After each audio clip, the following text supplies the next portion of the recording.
Wall Street.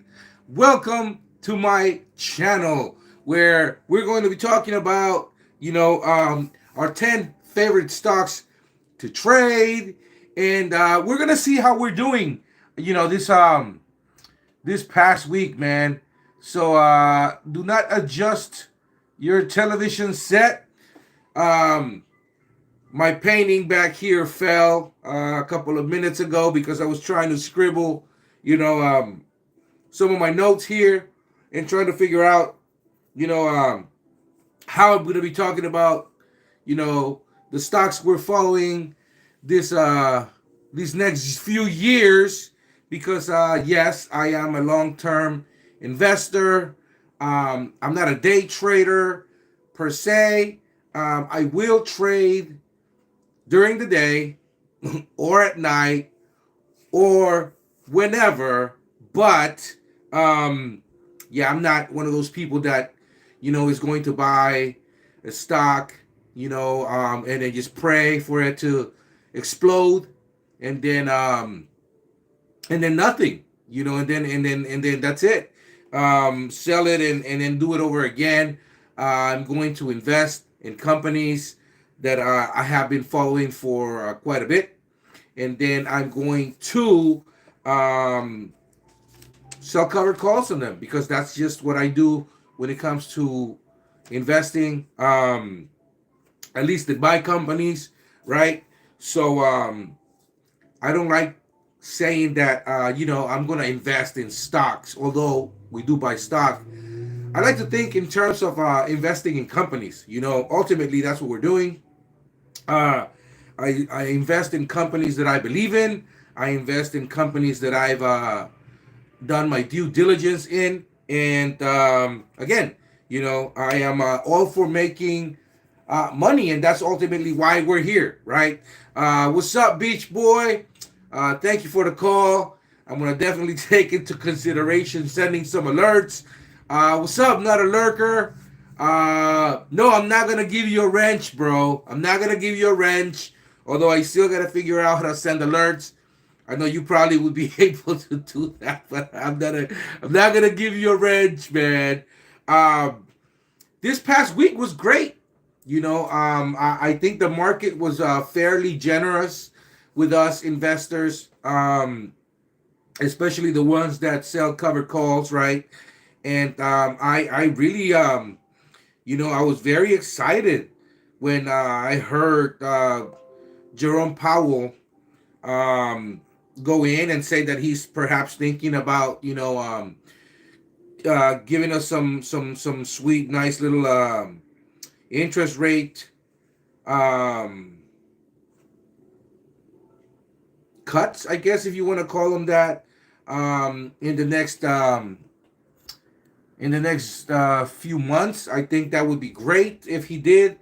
Very excited because that sent the market into a nice frenzy, and that's what made the markets, go happy on Wednesday. I'm very excited um, because I think that that's where we're going.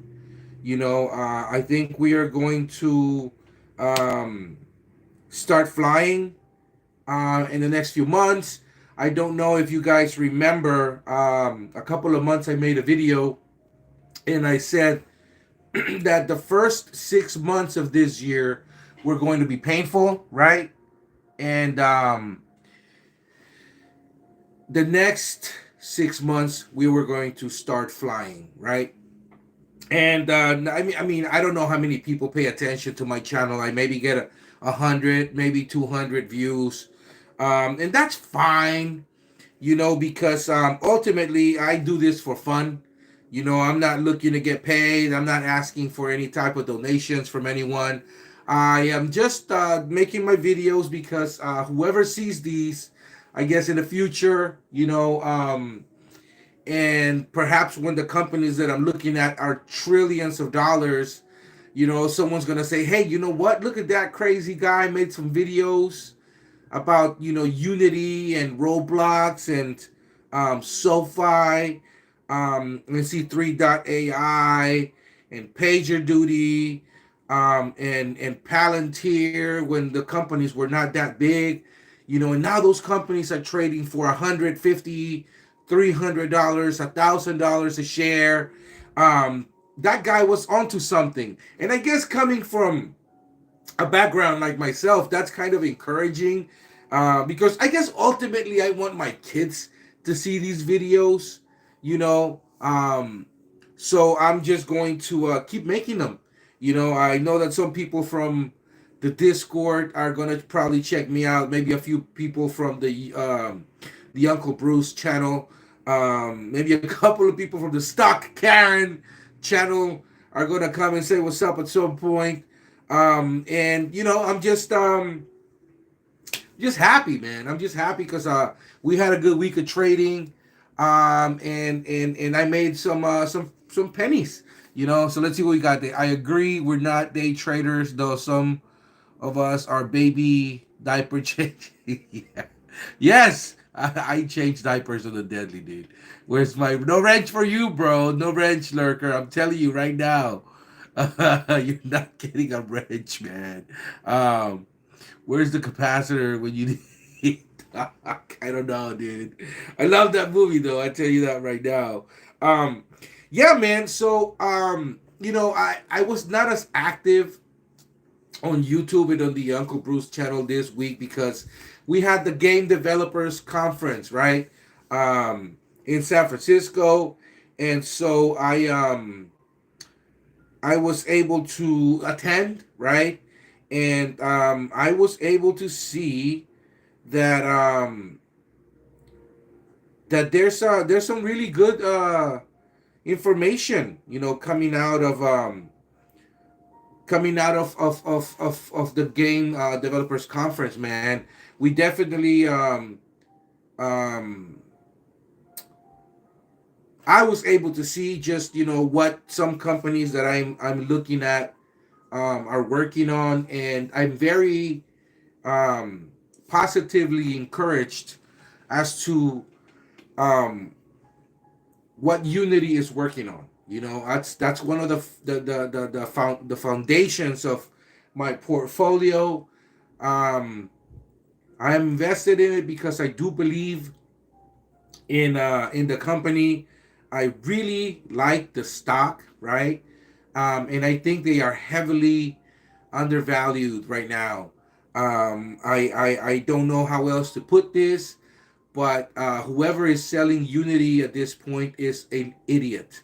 I don't think you should be selling Unity, especially under $100. It's a gift.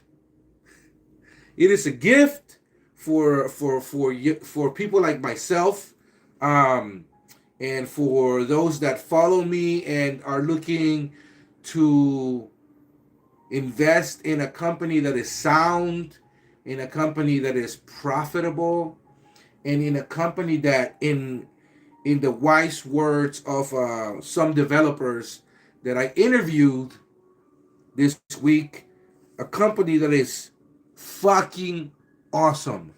And that's pretty much where we're at with Unity. I love it. It's my baby, man, because I was really into Unity 3 years ago. I really liked, as a gamer myself. Um, I like to see companies that I invest in, other than just buying the stock, right? Like Nike, I like, so I buy Nike shoes, and I buy Nike gear. Um, so whenever there's an opportunity to then buy the stock, you buy the stock. But it's just great to see that you know a company like Unity, that I'm spending 60, $70 for a video game, right? That used um, Unity as a platform to make that video game. I can invest in that company, right? Not just in terms of buying the stock and then holding it, but also I get to play the games that they've developed. So I think that's huge. You know, um, right now Unity, you're right. It's trading at $27. Um, it's a gift, man. It's a gift. If you're unsure about buying it where it is right now, I just keep buying. I'm just accumulating at this point because I really like the company. I really like the stock, and I just think it's going to $100 in the next 5 to 10 years. Ultimately, that's why we're here, right? So that we can make money in companies that we're investing in. And I think Unity being at $27 is an absolute travesty. However, um, I love it, right?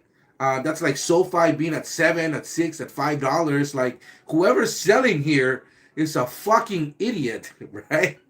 But that's okay because whatever shares they are selling, I am buying, right? So please keep selling them. That's just the way I feel.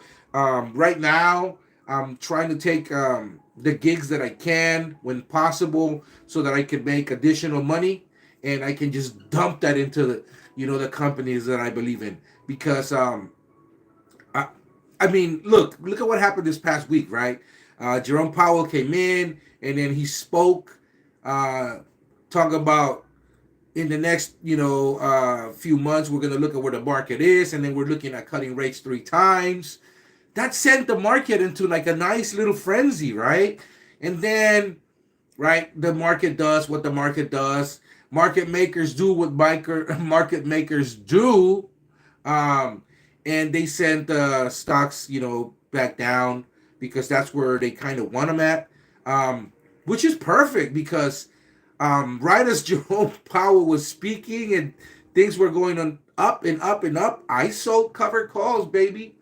I sold Unities, I sold AIs, I sold SoFis, I sold Rivians. I mean, I sold Roblox. I sold Matterport, which is giving you nothing right now. But you know what? I like it because I have several thousand of Matterport, which if you know me, you know that I never underestimate the values of little bits of money because when you combine them, that's a lot of money. So yeah, I went in and I took a position on Laser, which is another company that I've been following for a while, and now it's where I like it.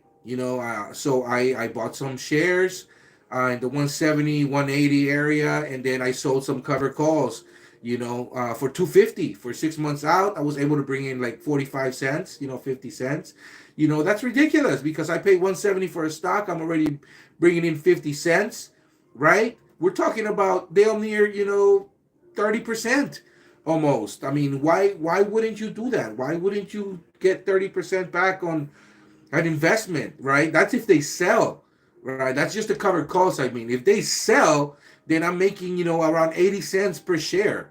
I bought them at 170, 180. I make 80 cents. That's almost 40%. So between, the 30% and the 40% I'm making, that's a lot, you know. So that's exactly why I do what I do. And I like to see companies that are beaten down and devalued. And I know that they have a good product. And it's just market conditions are where they are at this point, in which case I pounce. I absolutely love it. I pounce, I go in and I sell my cash secure puts, or I, buy stock and then wait for a nice little uptick and I sell covered calls. And this week was covered called, galore day on Wednesday. So that's what I did. I sold 10 Unity covered calls, I believe for June or July, and I took in like around $2,500. You know, so there's nothing wrong with that. I'm willing to sell my shares at more than what I bought them for. I'm collecting a premium, and that's how we pay the bills. But this is the funny thing. I actually was I took that money and I bought more shares. And then I sold another covered call on that, right? And so that money then I took to buy more Matterport. And that's how you do it. That's how I personally do it. And I like my approach because I just keep on building, right? I like building on my portfolio. I like playing the numbers game and taking stock that I already have to generate more income. That income then becomes, um, more powder for shares that are devalued, and then my stock just goes up. It just keeps going up, and then people ask, how were you able to get to this point, and I say I started with one cover call. You start with one cover call, and then you just keep going, and next thing you know, you start figuring it out, right? And then you start seeing patterns.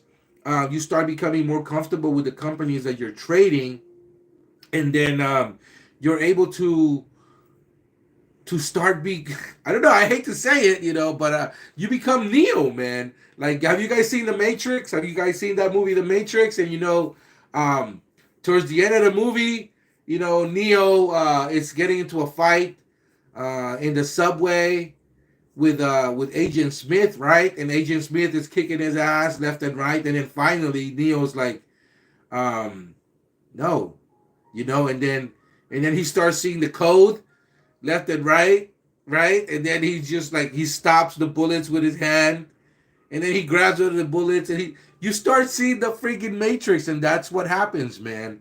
All right, what do we got going here? Hello, Simpleton Indiana. What's up, bro? What's up, Alex?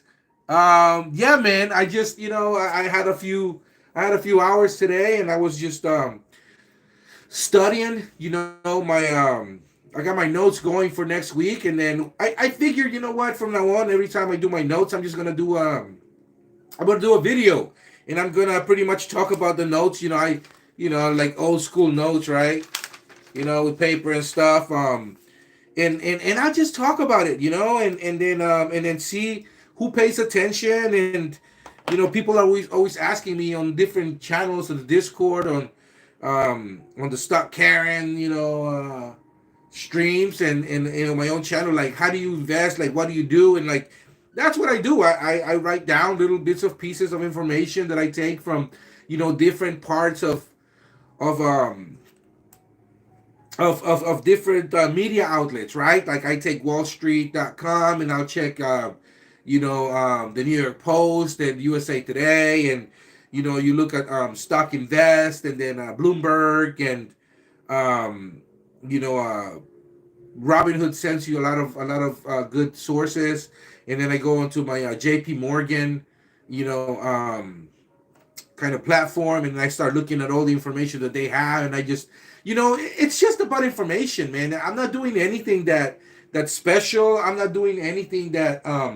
is out of this world. Like Uncle Bruce says in his channel, you got to do the work. You got to do the work if you want to be at that next level, man. I don't have the finances that Beach Boy has, right? Like, I don't have that amount of money to play with, right? But I do have a nice amount to where I could, if done intelligently, I can make a nice little dent, and so I'm all about getting to, that million, 2.5 million dollar mark, right? I'm across different platforms, so if I was to put it all together, I'm sure I would probably come up with a nice number. But even then, I'm just a regular person, man.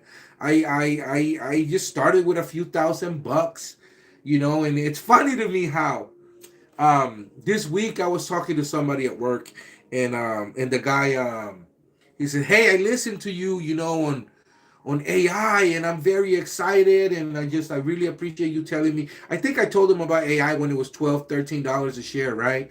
And this guy, he was really excited, and I was like, "Oh, well, good for you." He said he bought 200 shares, right? And then we got to $40 or something. He just said he sold it all. And I was like, "Why did you sell covered calls?" He said, "Oh, well, that takes too much work, and I didn't really know how to figure it out, and I figure it's there," and he sold it. Um, Nothing wrong with that approach, right? But then I said, "Hey, so just buy some more where it is at, and I'll tell you." He said, "Oh, I spent that money already," and so that's the way it is. But that's just an example of like the everyday person, right? We got bills, we have lives, and not everybody takes the same approach, that people that are following me right now, take. They don't want to do the work, they don't want to take an extra few hours, and ultimately that's what it takes. You want to get to that next level. Uncle Bruce, I appreciate when he says, the Savage is a smart investor. He's a good trader because he does the little nuanced little things, right, that make it so that you're able to see things ahead. I look at the option charts and I play with the open interest. I know Beach Boy does as well because he talks a lot about that. But those are the things that you have to take into account, when you want to move over to the next level, man. And it takes time. Honestly, it takes time, and it takes a serious approach. If you want to, make a nice living for yourself, and you want to get a future going, especially if you have little ones, right? And even if your kids are very, like older, uh, they're gonna have kids, or they do have kids, so you got, grandchildren whom you want to take under your wing and show them, you could very well. There's nothing wrong with working hard. Let me just get that off out. My mother worked 3 jobs sometimes to keep food on the table, and they hated me. My parents did, when I would take a job. I think my first job was, I think I was 13 years old, and I did it under the table, and I didn't tell them, which was wrong of me. But I took a job at an Indian restaurant. I washed dishes. I came in and I spoke perfect English, but I started talking Spanish to the guy that was interviewing me, telling him, I English a little bit, and then he's like, oh, okay, well, let me hire you, and that's how I started. That's how I started working. Because I was always taught, since a young age, that if you work hard, you're gonna make a little money. And so there's people that get to like 50, 60 years old, and they work hard and make a little money, right? Nothing wrong with that. I mean, I think any type of labor, is commendable, right? But if you can get to a point where you can work less hard and then have your manufactured um money, right? Like the money that you've come across, and that you've saved by working so hard. If you can make that money then start working for you, I think that's great, because then you're at a point where you're starting to see that if you just invest, a little more um, into your future, as opposed to just living on the day to day, paycheck to paycheck. That's great, and that's kind of how you start, right? That's how you start, a little bit at a time. You start doing the little things, those little things, because anybody could just dump $1,000 into the stock market, $10,000, but you'll lose it. You'll lose it very quickly if you don't do the little things, right? You don't take a conservative approach, and that's why I love selling cover calls, because it's a very conservative approach. There's a lot of people that say, I'm just going to hold, my shares of my company for 5, 6 years. There's what's more conservative than that, and that's great. Except now you've locked in your money, right? Your capital. And what if there's a downturn, right? What if there's a nice little market correction? Well, then you're not doing much with that, right? So, anyways, I don't mean to get sidetracked, but once I start talking about, people at work and stuff that they ask me, there is no magic bullet. You're gonna have to do the work. And when it comes to companies to invest in, obviously Unity is one of the ones that I really do like very much. I was able to interview a couple of people this week that are, game developers. At the Game Developers Conference in San Francisco, I was able to attend 4 days. And man, let me tell you, they're working on some really interesting stuff. I actually saw a couple of companies that are just, they are not publicly traded yet, but I got my eye on them because I think they can be the next Nvidia. You know, I really am excited for a lot of things that are happening right now. I saw Unity everywhere. I saw Unity everywhere at the Game Developers Conference, and I'm very excited because every developer, and I'm not lying, nor am I twisting any events that happened. Like, no, like, I asked every single one developer that had a game booth and that had Unity on it, how do you like Unity? And they say fucking awesome. And that's verbatim. Like, I put quotes here on this because that's exactly what they said. The platform is excellent, and they really do like it. They didn't like what happened and how management went about trying to pull a fast one on developers. But I think that when they fired the CEO and a couple of other people, they got the picture. And although game developers do know, okay, maybe they're thinking about raising rates at some point, they can sense it. Everything is more expensive, and they're actually not against paying more for a service, right? If you call it what it is, which is inflation. But don't try to add, for a service that you're already charging um, for developers to pay you a fee that they are creating something and then they're paying for that creation, right? That just makes no sense. That's the equivalent of like a flower company, charging, I don't know, like the Cheesecake Factory 5% of their total sales because they're using that flour that makes it so that the cheesecake's extremely delicious. That's just not how it works. And that's what I think that game developers really had something against. But like I said, Unity under $30 is a steal, man. I see it going to, it just fluctuates, which is why I love it, right? It's $27 at the moment, but sell some $25 cash secure puts on any weakness, man. That's what I would do, right? So, like, I'm not trying to tell people what to do with their money, but like, that's what I would do. This is not financial advice. This is just information, right? And so, a steal under $30. Sell some $25 cash secure puts whenever the stock has a weakness and it goes to 26, right, or 25 even. Sell some cash secure puts for January, or 2025 or January 2026, and bring in a lot of premium. Or which what I would do is I would sell covered calls, right? It's what I did. As soon as it popped to like the 27 land, I sold some $30 cash covered calls for July. I took in a nice chunk of premium, and if it runs, I don't care because I can then sell. So I could roll. I could move it to 32.50 or 35s for January. Who cares? At the end of the day, I'm all about making money.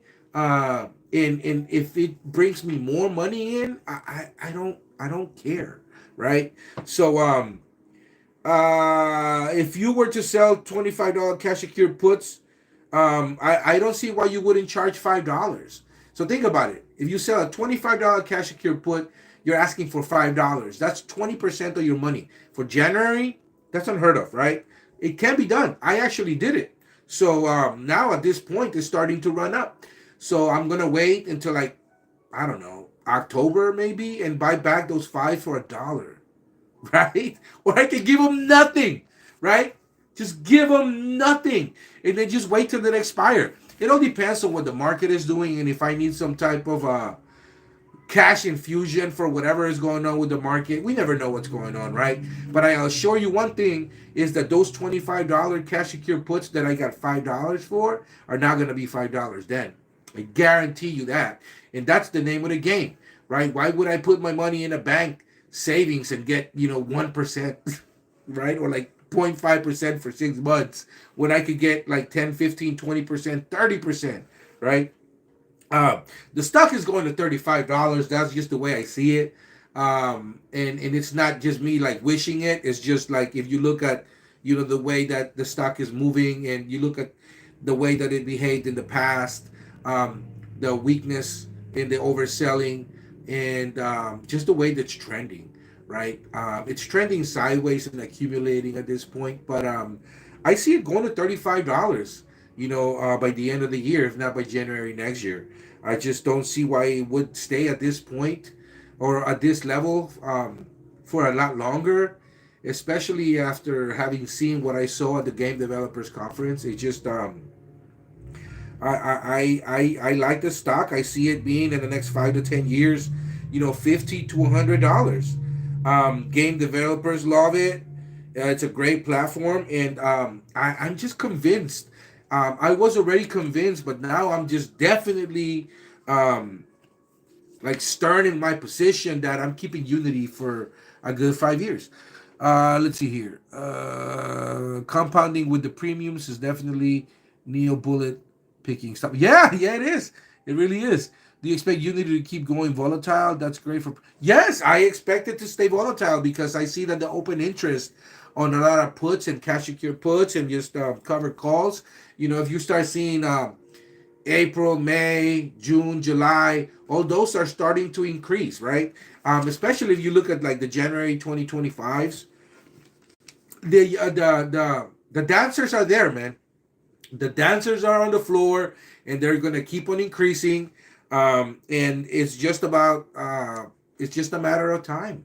It's just a matter of time for Unity to start scaling back. I think it's going up. I mean, and you're gonna be a happy camper if you start accumulating at this point. That's exactly what I'm doing. I'm telling my wife to get that in her portfolio as well. She has a Charles Schwab account as well, and she's getting that 5% because she's got that money on the ETF, and then on top of that, she's gonna accrue 30% with Unity, so that's 35%. That's insane. All right, let's move on to the next ticker. That's AI. Guys, I've been trading AI for 3 years. There's nothing that I can say about the stock that hasn't already been said. You know, about Tesla. It's just a volatile ass um, stock company. It's a great company. I like it over Palantir. I know there's a lot of fanboys with Palantir, and I hold Palantir myself. So before you start getting your feelings and saying, well, you don't know what Palantir can do, Savage, and oh, I know exactly what it can do. I actually had Palantir before I had C3.ai. But AI, it just held a lot firmer than Palantir did, right? And that kind of set me in a path where I had to do a lot more due diligence and kind of go into the nitty gritty and see exactly what the platforms have in differences and what the nuances are. And I was able to see that, Palantir went to $6 for a reason. It almost hit $5, right? AI never went below 10. That tells you all you need to know, right? So there was definitely more weakness in Palantir. Although there's a lot more shares of Palantir, right? And less shares of AI, Palantir was just weak, or weaker, and it tumbled a couple of years ago. I don't know. I think people are a lot more steadfast in their in their in their belief of what and where AI is going to be. Um, right now, AI closed at 27.82 on Friday. It's just sideways for now. However, there is I think around 35% or thereabouts of shorted stock. It's shorted interest. And so it's a powder keg, man. This is why I love AI. It was heavily shorted. I don't think no shorters knew what they were doing. I don't think they know just what the fuck is going to happen when the street wakes up to C3.ai. And if NVIDIA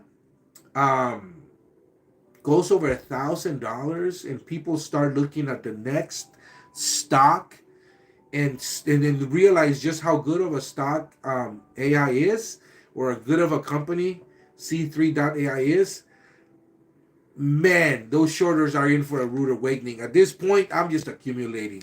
I keep selling my cash secure puts. I sold some, I believe, 25s for, I want to say $6, $7 for January 2026. I've sold some 25s for 2025. Um, I keep selling covered calls. Man, I sold some 35s this week, some 3250s, and I keep collecting premiums. The premiums are just so juicy that I don't see AI going, I don't see it going to 20. Some people were saying it's going to go to 20. I just don't see it. You may see it go to 24. You may see it at maybe 23, but I just don't see 20s, man. And that support is just too strong at 24. Um, I, I see selling 30s for C3.ai for June, July, bring in that premium. If it has some weakness and it goes to 26, 25, sell some cash secure puts for January, and get assigned. Pray you get assigned. Pray somebody is that stupid to assign you those shares so that you could then turn around, get your shares that were assigned at $25 and sell 30s for like January and bring in $5, $6. I mean, what is wrong with that? And at the end of the day, isn't that why we're here, which is to make money? So just take your money, man, and give them nothing. Give them nothing, man. Just take all that money, use that money to buy more stock, right? Sell some more covered calls, or use that money to sell some cash secure puts on weakness, right? And just keep making money and bringing those premiums in, because at the end of the day, that's why we're here, right? I said it's a powdered cake, and AI is gonna do AI things, man. We just had earnings. Earnings were not discouraging at all.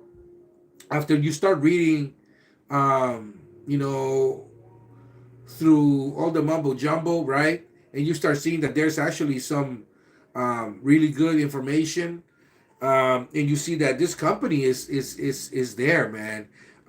It's all about taking the right approach. Interest rates right now are high, right? So they're being more careful as to how they are balancing their sheets.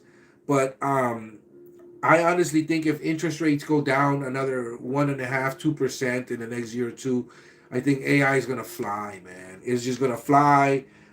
Companies are gonna be less scared to to borrow money, and I think they're gonna be less scared to take chances and say, what are we doing? With Palantir, let's give AI a shot, just like the government did a couple of years ago. I think AI took a $750 million contract from Palantir, and there's a reason, because people were looking at what they can do and what they're capable of, and they were more comfortable. At least the government was, right, with AI over Palantir, and there's a reason for that, right? I think it's gonna be a stock that is not going to disappoint you. Hold it for 5, 10 years. Keep selling your covered calls. Keep making premiums. You can always roll, right? So you buy, AI at 27, $26, sell some 30s, roll them to 35 if you want, 40s if there's a chance, even 50s, right? And then when it scales down or scales back, then you buy back your covered calls. Or if you don't, you get taken out at 40. What is wrong with that? You bought it at 27, you make $1,300 in 100 shares. You get taken out at 50. Boo hoo. You double your money. Boo fucking who, right? There's nothing wrong with that. And you brought some premium at it, which you were able to then use to either make your life easier, pay some bills, buy more stock, grocery shopping. I don't know what you spend your money on, man. Buy some fucking Pokemon cards, which actually, you know what? Let me stop making fun of that because Pokemon cards, if unopened and you buy the right box, could make you a ridiculous amount of money. My daughter just told me that some Pokemon cards sold for like thousands of dollars, and I was like, "You gotta be shitting me!" And I went down through the rabbit hole, and I was able to see that, in fact, she's right. There's a fucking Pikachu card. There's like over $1 million. I don't know, man. That's fucking insane. All right, we got. Let's go, Lurker. No, you do not get a wrench, Lurker. You do not get a wrench, man. I already told you. I'm not. I'm not gonna do it, man. You can't coerce me. You can't coerce me. You can't force me. All right. Here we go. Three companies. You, Palantir, and AI are they profitable? I believe Palantir is profitable. I think Unity is profitable. AI is turning a profit. I would have to actually look at the numbers, man. It's been a little bit since I saw it. I'm just looking at how it's trading thus far. Um, they may be burning a bit of cash, but I think that the contracts that they have solidified actually make up for it. So are they profitable? EBITDA profitable? Yes, EBITDA profitable. SoFi deliver first quarter profits. Apples and oranges. It is apples and oranges because once econ, right, and another one's like more like artificial intelligence. But there's no reason. You look. This is the way I see it. If SoFi uses fucking C3.ai and does something, I mean, they have Galileo, right, and but that's a service, and then they have Technisys. But if they wanted to just use I don't know, artificial intelligence to perhaps, I mean, I don't know how Noda would use it, but I'm guessing to let them know, where they're weak at, and test their weaknesses in different sectors and how can they become more profitable in those sectors. I can see AI being a thing there. You know, uh, I mean, it's not like SoFi is losing a ton of cash either. They don't have brick and mortar banks, so they don't have to worry about the number one expense, which is rent and then employees, right? That's kind of like the reason why SoFi is going to be the financial institution in 15-20 years. That's just the way I see it. You don't have to worry about insurance. All right, let's go. Let's go to SoFi now, since we're at it, right? Um, I don't know, man. SoFi is going to be the AWS of fintech. We know that people that are in the know. We've been investing in SoFi in the last few years.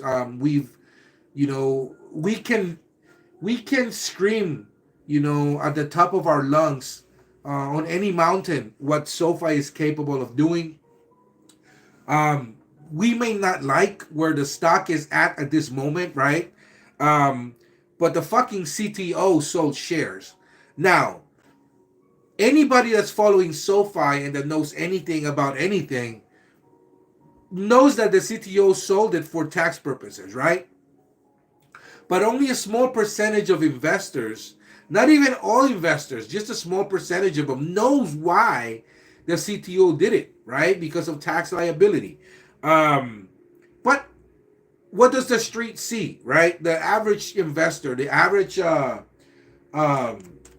person that's decided to go on SoFi and buy it at $9, $8. Um, they're at this point losing money, and they're like, why did I buy SoFi? They don't, they haven't really gone and researched, and they most people can't even read a fucking balance sheet, right? So that's unfortunate, but that's where we are. um so they just see that the CTO sold some shares, and they're like, fuck, maybe I should sell my shares, because if the CTO is selling shares, like, why shouldn't I sell shares? I'll just cut my losses, right? And so they did. They sold, and now I'm buying those shares, and I'm gonna take a different approach when it comes to SoFi. Um, I want people to sell their fucking shares. So you're a dumbass if you sell under under $20, 30. Like, if you sell SoFi at this point, man, there's nothing I can tell you. I can beat a dead horse, right? But I don't care. I say sell your fucking shares because every share you sell under seven, I am buying. And I know everybody that follows me is buying. So we're just laughing at this point because it's just a matter of time before SoFi goes from making 5 cents a share, right? We're EBITDA positive at this point, um, but honestly, I it's gonna be a year before we're at 50 cents, and I'm people may say, oh, maybe you're fucking just you're too positive, and that's funny because everybody that knows me is always saying you're so negative on SoFi, and it's like, no, I'm not negative on SoFi. I sell cover calls, right? So to me, it's in my best interest to have SoFi take a pop like it did this week, and they'll then sell cover calls and have dumbasses sell because then it brings the stock down again, and I'm able to buy those cover calls for less than what I sold them for. So for me, as selfish as I am, right, when it comes to investing, I love it. Please sell your SoFi at 730. Sell it at 740, sell it at 720, sell it at 690.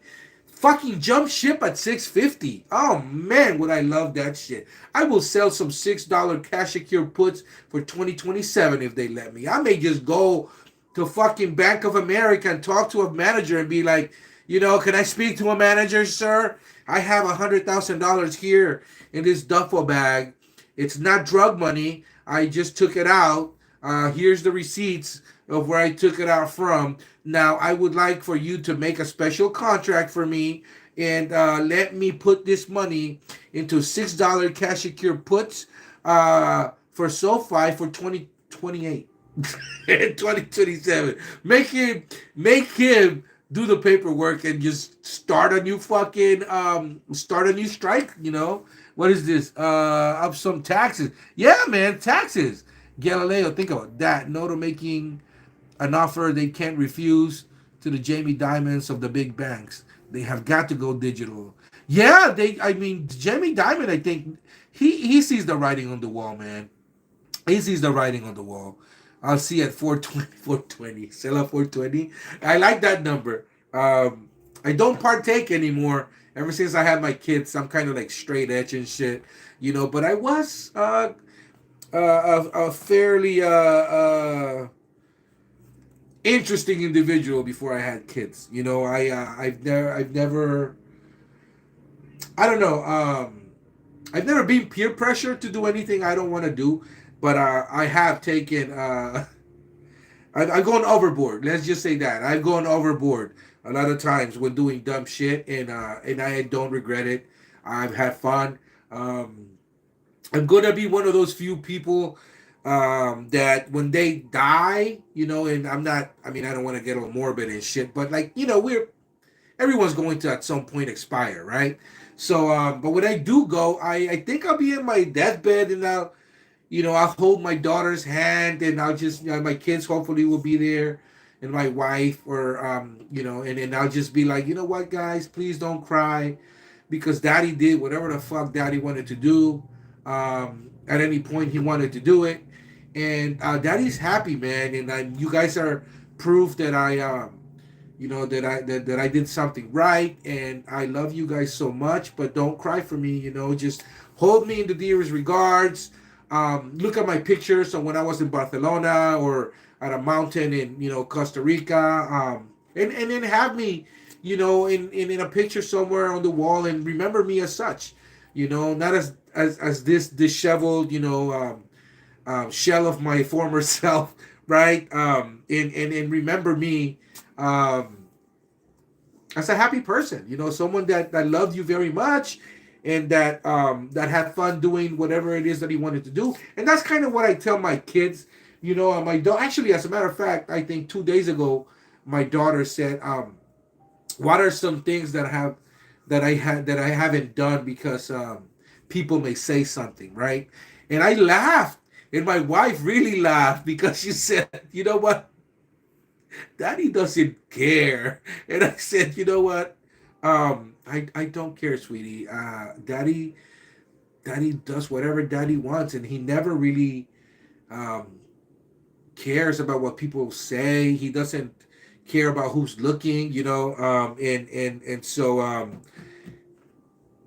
Daddy does what Daddy does. If Daddy wants to eat ice cream, when it's like minus 20 degrees, he'll have ice cream. I'll have a scalding soup on like a 105-degree day. Like, I don't know, I'm weird like that, man. I'm wired differently. I'm a fucking savage, man. That's what I'll eat my steak raw. Well, maybe not raw, but like I'll throw it on the grill at like the grill's like at 500. I'll throw it in the grill for like a minute on each side. Some salt. I like ribeye steak. That's my cut. So like I'll throw it on the grill and then I'll just cook it for a minute and a half each side, and I'm done. And then I'll see like all that hemoglobin, kind of like just start squeezing out. It's just all that liquid, and like I love that shit, man. I'll throw even a little more salt on that, and then I'll cut the steak and like just eat it and just like, you know, um, I don't know. Anyways, SoFi, yes. I digress, man. Yeah, we know it's tax purposes or whatever. The CTO sold share. Who cares, man? Do you really give a shit? If you have SoFi at this point, do you care? Do you care that the CTO sold? Do you care why? I know for a fact that my SoFi is in a fucking in a vault. I'm gonna hold SoFi for the next 10 years or longer. Um, uh, if something was to happen to me, my SoFi shares will just go to my kids and my wife. We know why the CTO sold, right? Regular people don't. They don't do the due diligence. They don't do the nitty gritty, right? They don't look at like at like a balance sheet and know how to read it like we can, right? So fucking Vanguard was buying SoFi at $18. I don't know how they else to fuck, right? Like it's at $7. But if Vanguard Securities, right, that is the most conservative ETF out there, right? If they were buying SoFi at 18 and they've been accruing shares on the way down, when fucking ham at $5 and $6, why wouldn't you buy at 7? What strike will I expire? Hopefully 85, 90. I don't know, man. But anyway, so yeah, SoFi, Vanguard buying. Aunt Kathy, man. Aunt Kathy is buying, at 7 and 6 and 8. Like, do you honestly think Kathy Wood is going to buy a stock to lose money? That's kind of counterproductive to anyone that has an ETF, right? So why the fuck would you buy an ETF? Would you buy a company that's worth $7? Why would you buy it at 8 if you don't think it's going to go to 10 or 20 or 30? They're not going to sell at 8. They're not going to sell at 9, right? They're here. They're in here for the long haul. They're going to still cover calls. They're going to take in all that premium. That's what you need to get to your head, guys. Some of you get it. But say I was a bank, right, or an ETF, and I had 10 million shares of SoFi, right? I will sell 100,000 covered calls. If I had, SoFi and my average was 6, I would sell 100,000 covered calls for $10 and bring in such a ridiculous premium, right? And then use that premium to buy more shares of SoFi or sell cash secure puts, right? And that's what they do. That's not an if. That's exactly what they do, and you need to understand it. Um, Sell cover calls. That's the best way I can put it. Hurricane Lopez the other day was basically saying, I'm just joking when I comment on his shit. I'm always like, oh fucking yeah, fucking cry, baby, so that we can get your tears and the stock, go slower. It's like Native American rain dance, right? But except your tears and like I'm just fucking joking. I know the guy is fucking smart, right? I know fucking Stock Karen is actually one of the few YouTubers that I really do follow, and who sees what I see, which is fucking scary, right? Because he's fucking psychotic. But he sees what I see, and he sees, the graphs exactly as I fucking read them. And I'm like, fuck, this guy fucking gets it. He knows, right? And then I look at other YouTubers and it's just like, what the fuck are you guys talking about? But anyways, so sell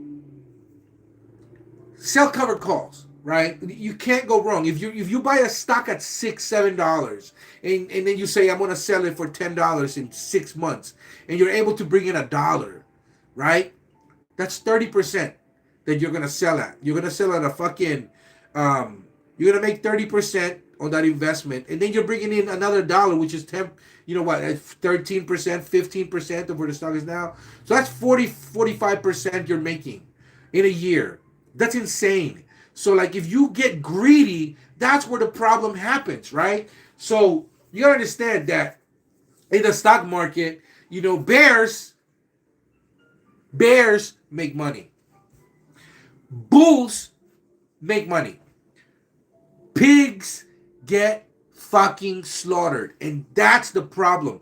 There's a lot of people that send the fucking greed index to the roof, right? So, and I love that because I'm able to capitalize on those premiums. But I hope nobody watching me is a pig when it comes to investing. Because if you are winning at 15%, if you're up to 20%, take money off the table.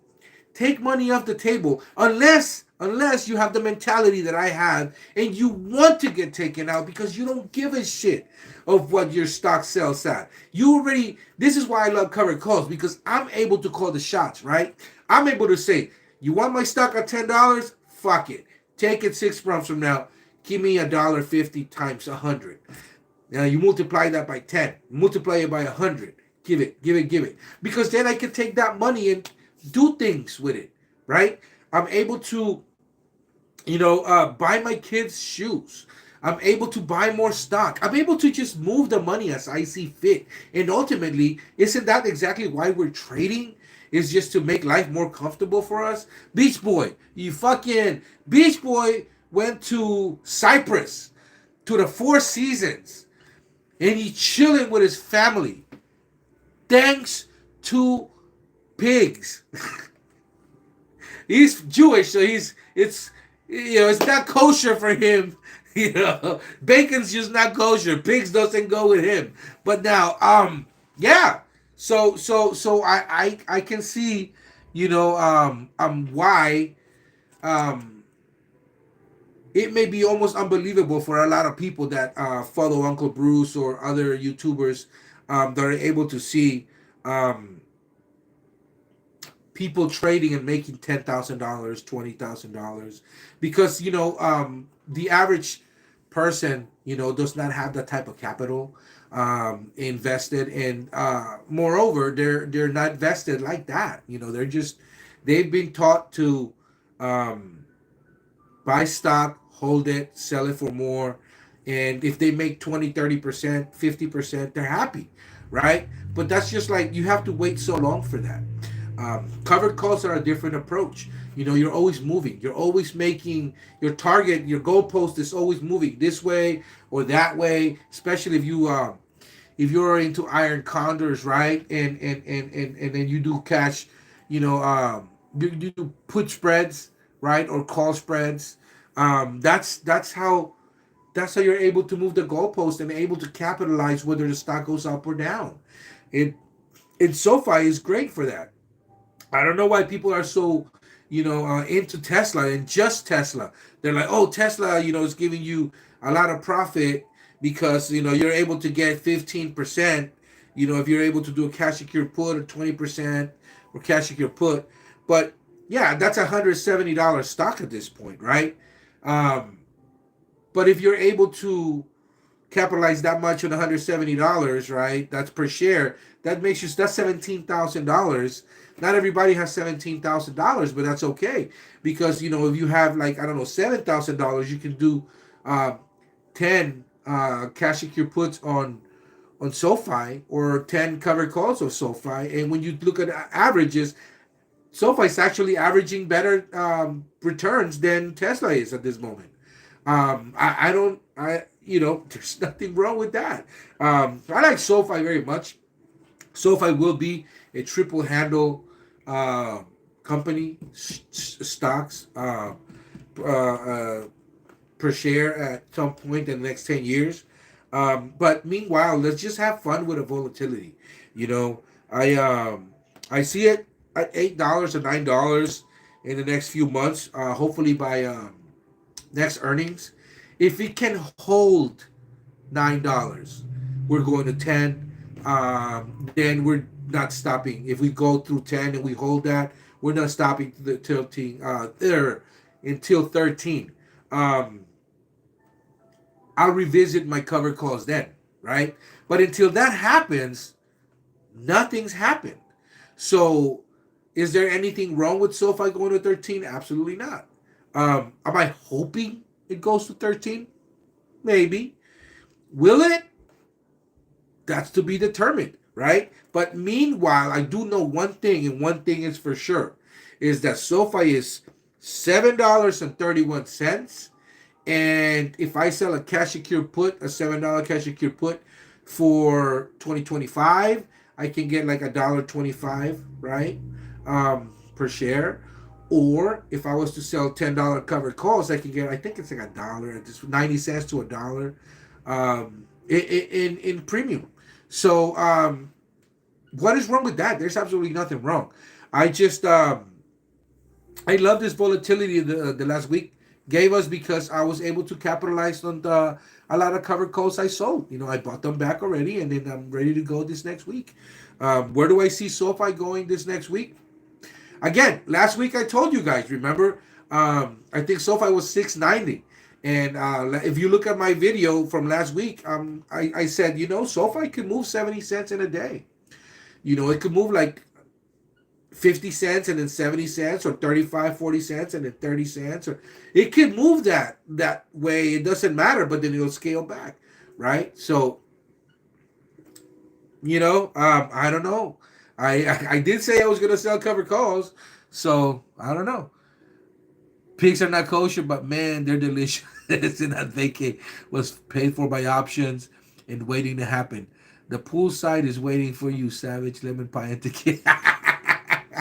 Hey, is tequila kosher? I don't know. I've never actually asked that. So I think tequila is kosher because you're mentioning it. So I don't see why it wouldn't be. It's a spirit. I mean, there's nothing wrong with, didn't Michael Jackson say wine was Jesus juice? That's alcoholic, right? So, like, if there's alcohol in wine and then there's alcohol in tequila, would that make tequila white Jesus juice? That sounds almost racist. I can't believe I said not white Jesus, right? But like white Jews. That's what. Oh, somebody's gonna fucking go into YouTube and say this guy was saying racist things. Fucking get him off the air. Anyways, let's see here. Yeah, man. Keep accumulating SoFi. That's what I'm doing. That's what you should be doing. Not that I'm telling you what to do. I'm just saying, based on the information that I have, it would be smart to accumulate as much SoFi as you can, whether it be cash secure puts or just outright buying the fucking stock. Buy where it is. I don't know, man. Just keep accumulating. It's nothing wrong with that. We have another, 5 weeks before earnings, right? So just before that number starts going up and that premium starts increasing, buy it right now, because once the train leaves, right, is gone, right? Just like I don't know if you guys have seen The Usual Suspects, right? And we're talking about Kaiser Soze. Kaiser Soze, yeah, the SoFi's Kaiser Soze. It's here right now, and you may see it, and next thing you know, he's gone. So that's pretty much what it is, bro. All right, Tesla. We were already talking about Tesla, so it's downtrending. SoFi, you can say it's downtrending. I just see it as moving sideways. But I mean, it depends on who you ask, right? And what graph you see. Are you looking at the 50, daily moving average? Are you looking at 30, 100, 200 DMA? I don't know. Um, you can look at different metrics. You can look at who's selling, who's buying, volume. How much is moving. At the end of the day, do you fucking care if you're long the stock and you bought it at 10, you bought it at 12, you liked it at 18, like Vanguard did, who has hundreds of researchers that are much more educated than I, working around the clock on their companies that they're going to invest in. If they bought it at 18, why wouldn't you buy it at 7? I just I don't know, man. Again, I could scream till I'm blue in the face and say, why don't you buy SoFi? But it doesn't matter to me. I'm very selfish. And I want it where it is at the moment because I keep accumulating. So I'm just gonna keep them buying at 7. And some people are like, well, why don't you wait till 6? It's like, why don't you go fuck yourself, right? Why don't I do with my money whatever it is I want to do, and I'll buy it at 7, I'll buy it at 6, I'll buy it at 5, but it is where it is, and I don't mind. So yeah, that's the way I see it. Well, do I see it going to 5 again? I don't. 6. 6. I see it at 6 again, maybe for a little bit, but then we take off. Anyways, I love it. I love the high volatility. I love the aspects of idiots selling at 7 and at 6. Fucking paper handy Winnie babies. Sell it so that I can buy it. I know Beach Boys buying it in the 6s. Why not? Hybrid Duncan I know is buying. I think everyone from the Uncle Bruce channel is just going and pouncing when it ever gets to like the 7s. It's just about averaging.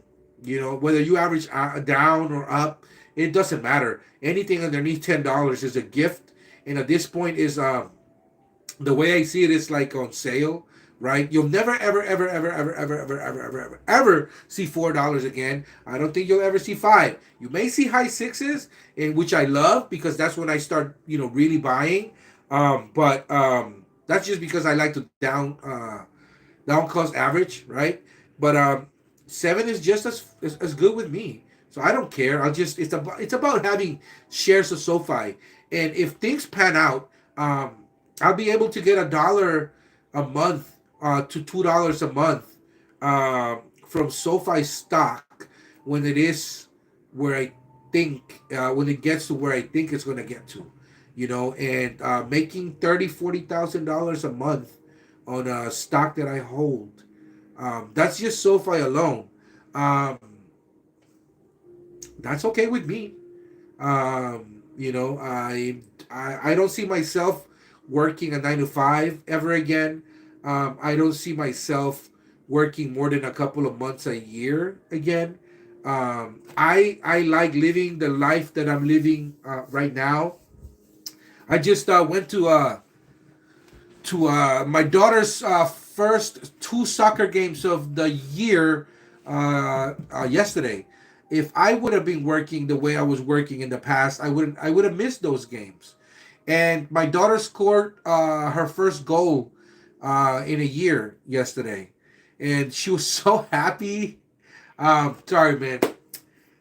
I get emotional when I talk about my daughter. But she was so happy because she had been working so hard.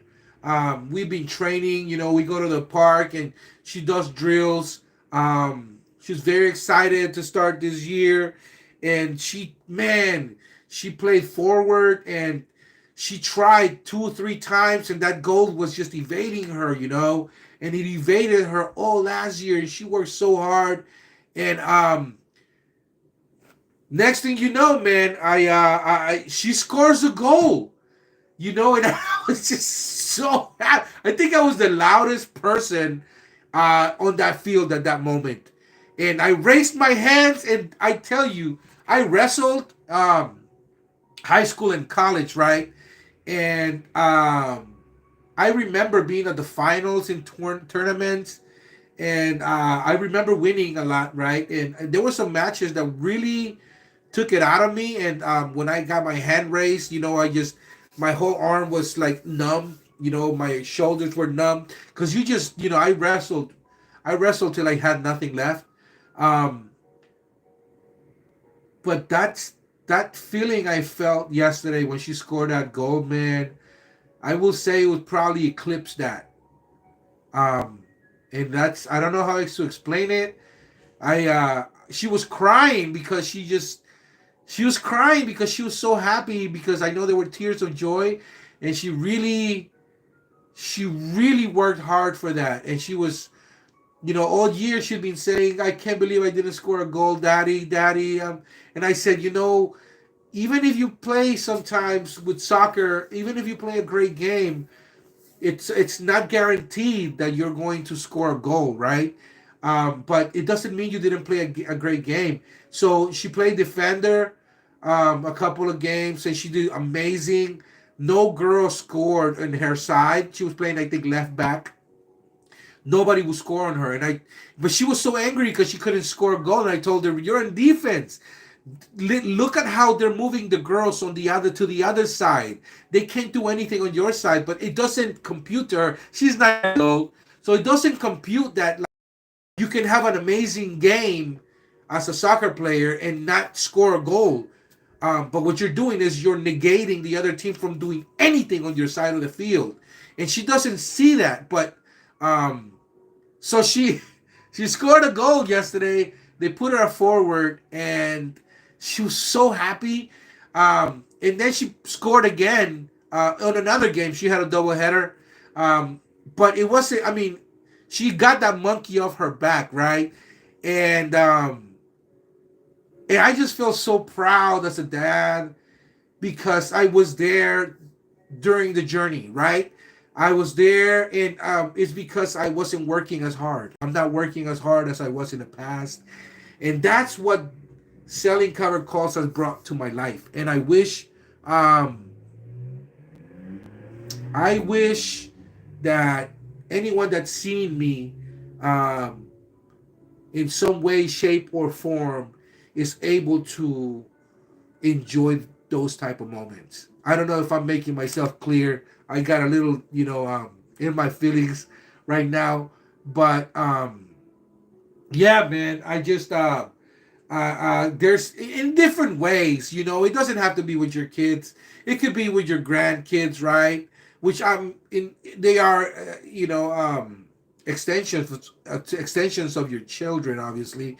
But with a significant other, your wife, your husband, boyfriend, girlfriend, like just being able to not work as hard or take life as seriously to enjoy other moments by using, your capital, that you're going to basically set yourself up for life with. Even though you're thinking long term, you can use that capital now to make a difference. I don't know, you guys. I don't know if I'm making myself clear. But anyway, so yeah, that happened yesterday, and that's why I do what I'm doing now, man. Is just I am I'm able to enjoy more time with my kids, right? Able to do a lot more with my time because of cover calls, and having SoFi, I think right now at $7, if it's making a difference now, right? I can only imagine how crazy it's going to be when I'm able to get $1 or $2 per month premiums. from SoFi. And that's kind of where I'm going with this. Um, because to you that is watching this video or this rant, this live, right? Um, you are you are one of the few that are um, trying to change not just your life but those of your significant others, right? And I think that you have a goal in mind. You got your eye, you know, on the prize, right? And I think Uncle Bruce having a goal to have his viewers make $30,000 a month by selling covered calls, it's feasible, right? And I don't know, man. I hope it happens. You know, I hope that not just people watching me, but everyone watching Bruce and everyone that comes across, you know, any videos that you know, Stock Karen makes, right? And is able to see what we see and is able to make sense of where things are now and know that it's everything right now is systemic. You know, stocks are being held down because of where we are right now. Not only as a nation, right, with all the uncertainty of the political climate at this moment, but companies that are, you know, very insecure as to how they're going to spend their capital because, you know, we don't know what's going to happen, right? So they're holding on to all this cash. Interest rates are very high. Um, once the cuffs get taken off, you know, once the market decides that it's going to go to 50,000, right, in the S&P, once people get greedy again, and I do mean greedy, it's gonna stay like that for a few years, right? And it's going to be fucking happy hunting for myself because I am going to sell so many cover calls. Um, Trying to retire by 50, baby. That's the name of the game. My wife is trying to retire in her 40s. You know, trying to spend, you know, 1 or 2 months with the kids traveling. I want them to see Israel. I want them to see Spain. I want them to see Morocco. I want them to see Chile. I want them to see Indonesia. And I want them to see, well, they've seen Japan, but I want them to see Singapore, right? I want them to see that there's a whole world out there that see things differently from them in certain ways, but we're all the same, right? I want them to be decent human beings, and I think that being financially free, it's going to help in that. This is why we do this, right? I'm sorry, I'm getting off on a tangent for you guys, man. I apologize, but yep, Tesla downtrending. If it touches the 150s, go crazy, go crazy, and sell some cash secure puts for 6 7 months out, man. Um, we're a long way from 300 where we were. I actually, my wife sold at 294. I told her to sell at 294. She did. And then now we're going to use that money for cash secure puts at 150, but that's the number. I see it touching the 150 area and then skyrocketing back. Um, 6 to 12 months would be a great for a cash secure put. If you don't do cash secure puts and you just want to buy the stock at the 150s, I think that's great. And you could wait till it gets to the 160, 170s and sell 180s. Nothing wrong with that. You know, do whatever you want, quite honestly. That's just the name of the game. Quarter one earnings are going to be April 17th. So, you know, in a couple of weeks, um, We're gonna know what the status is as far as Tesla for the last quarter, right? But it doesn't matter. The market is forward looking, right? And so I say let Tesla do whatever Tesla's gonna do. At this point, you know for a fact that the stock's in the 160s. Um, it's downtrending, so let it hit the 150s. Go fucking ham. Buy some shares, sell some cash secure puts, and wait for it to start getting those premiums back up when it comes closer to the quarter earnings report, and then sell some covered calls on that date. Palantir trending upwards. That's the one that's trending upwards. I like Palantir here. I like Palantir there. I like Palantir everywhere. I see it going down a bit. It seems like there's a ceiling in the 25 area, right? If it gets to 23, 22, $21, pounce on it, sell some $20 cash secure puts, 6, 7 months out, bring in nice premium, try to get the stock, at 18, $17 if that's the case. Or you could buy it at $21, $22, sell some 25s for 3, 4 months out, bring in a couple of dollars. Nothing wrong with that. What's wrong with that? That's exactly what I've been doing. Wife bought the stock when it was $7. It's all a win at this point for us, right? So yeah, I don't see anything. I mean, it's a beautiful time for cash secure puts on Palantir. It's a beautiful time for covered calls. Buy more in the 20s. Buy more, and just keep playing the game. This is what we do, right? The Bollinger is telling us, that that time has passed where it was weak and over. So nah, man, don't even pay attention to that shit. I'm not saying that you shouldn't know what it does. I'm just saying keep killing them with covered calls, right? You buy it at $24, $23. Sell some 25s for a couple of months out, bring in some premium, get taken out of 25. Dare them to take you out, right? And if for whatever reasons is a 25, 3, 4 months from now, move it to 27.50s.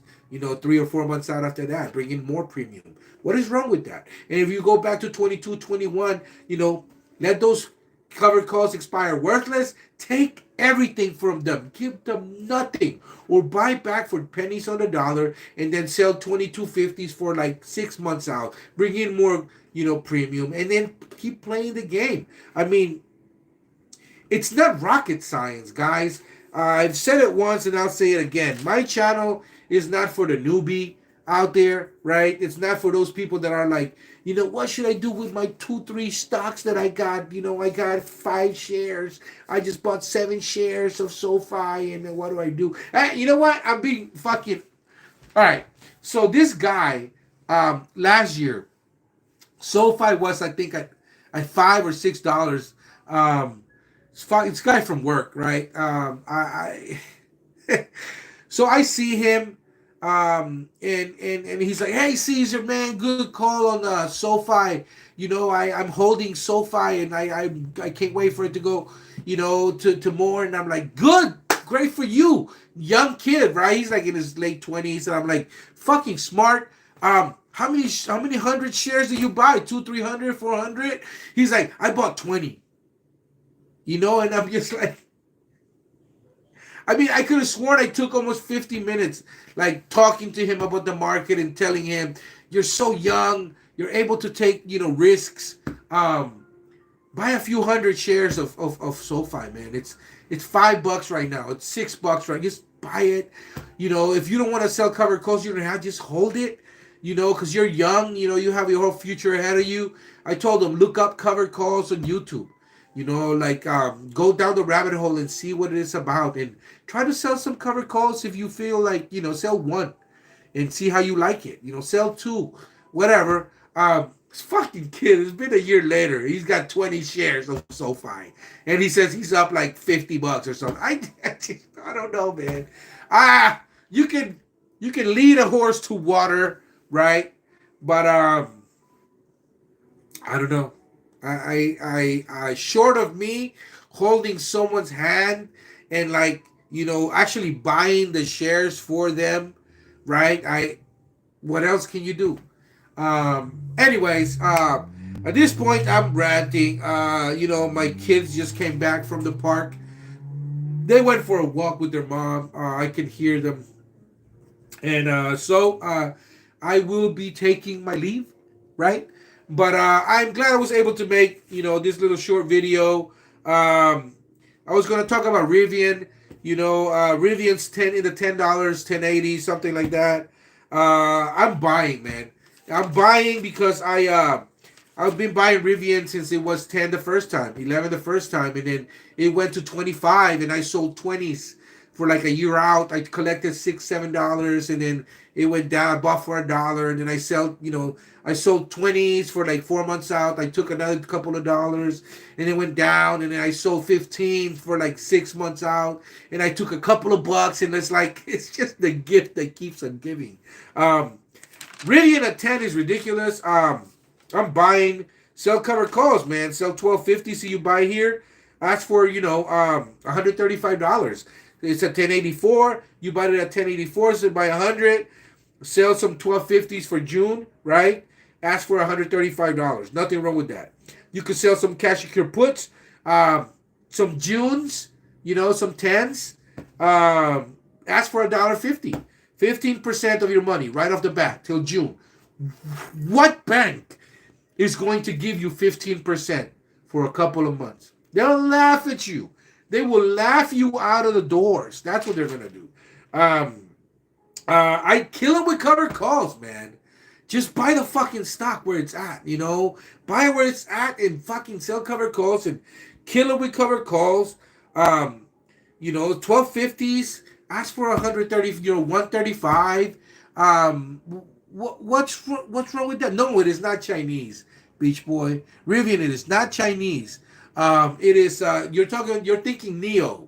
You're probably thinking Neo. Neo is a Chinese company. Rivian is American, man. I'm actually looking to buy a Rivian in the next year or two, just because I like the whole package. I like the look. It's too expensive for my taste at this point.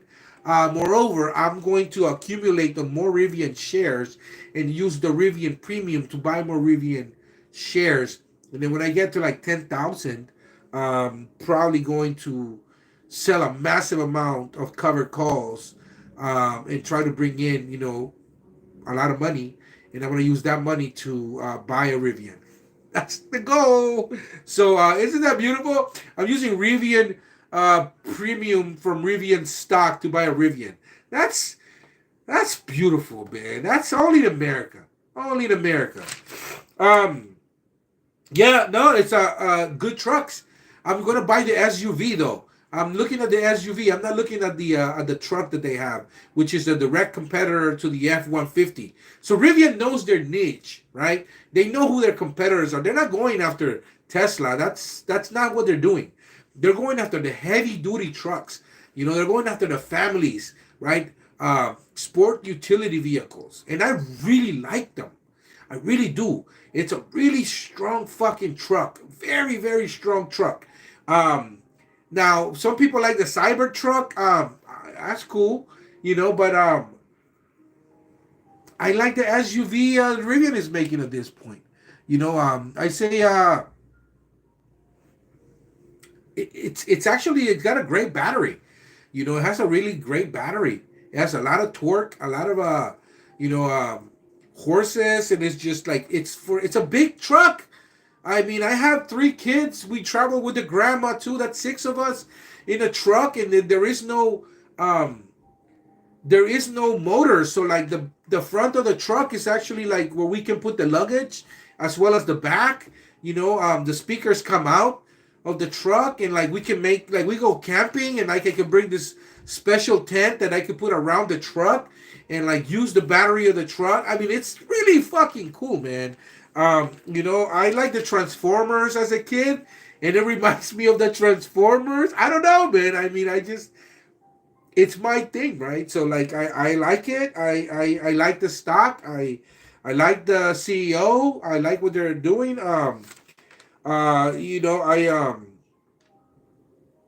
They're losing a little money right now. I'm not gonna lie, but the orders are through the roof. I there's a lot of people that I know that are trying to get some fucking Rivian, and that's what you want, right? Like Rocket Lab, they have like all these orders that they just can't keep up with demand because it's just market conditions, right? So at this point, I'm just waiting for interest rates to fall because that's another reason why people are not really like going gaga over the Rivians. But every time we go out, somewhere shopping with my wife or we drive somewhere to eat or something, we see Rivians on the street, on the roads, and is I feel about Rivian the way I felt when I saw Teslas the first time, and that's the best way I can put it. I have a good feeling, and that's what I'm doing at this point. Anyways, I'm the Credit Savage. Thank you for watching, guys. Credit Savage off Wall Street. All right. I will be making another video hopefully next week, and I will be making it from Tahoe. Thank you, gamblers, of this past week, because I'm gonna take those juicy premiums that you just gave me, and I'm gonna take the kiddies over to see some snow up in Tahoe, and I'm going to be having some drinks courtesy of you guys. I'm going to be gambling with gambling money. So it's a beautiful thing, man. The money that I'm going to gamble, I'm going to put my player's card on the, on the table, and they're going to be like, "Oh, sir, you're a player with us." Yes, I am, and they're going to give me a lot of comps based on what I'm gambling with that card because it's diamond status. So thank you, gamblers, for helping me go on vacation and then helping me keep that status with the hotel because it's great. Anyways, I'm out of here. Thank you for watching, Knuckleheads, and hopefully tomorrow we're going to hear. The percentage on Rivian, the top of my head, I don't know, Beach Boy. You're gonna have to look at the options chart, But hey, you have to do the work too, man. I can't do it all for you, bruh. Anyways, yeah. So, I'm gonna go be a dad now. Probably gonna watch a movie or two. Can't wait to do one of these from Tahoe next weekend, and I am definitely not scared of the Four Seasons at all. I'm really not. I stay at the Waldorf Astoria and the Ritz. Thank you very much. But it's Cyprus, and I'm already taking a week. In Tahoe. Cyprus has no snow right now. My kids want to see snow. I can't go against my kids, Beach Boy. However, if things get worked out with this government that's going on over there in Israel, and in a couple of years, I would like to take my kids to Israel, man. I really would, so that they can see the Holy Land. I want them to see the culture. I really want my daughter to see the badass, military girls over there because I really want her to grow up knowing that she can do a lot of stuff that the men can. I want her, she's taking Taekwondo, but I want her to see, that it is in fact a thing, and not just here, but in other countries where girls can be badass, man. And I want my boys to experience, another, just see different things, right? Meet different people and other customs. I think one of my forefathers was Jewish. I'm trying to remember if I think it's on my mother's side, but it would be cool. I would have to ask my mom.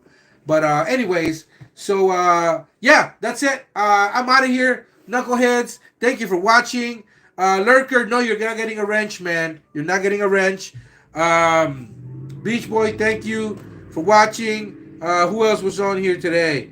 Let's see here. Beach Boy, another Lurker, and we have Brian. What's up, Brian? He's finishing up some taxes. Yeah, we did that already though. Good afternoon, familia. Colton, what's up, Colton? Not a lurker, obviously. And Alex. Alex, thank you for watching, brother. I appreciate you, man. I know you're all the way in Europe.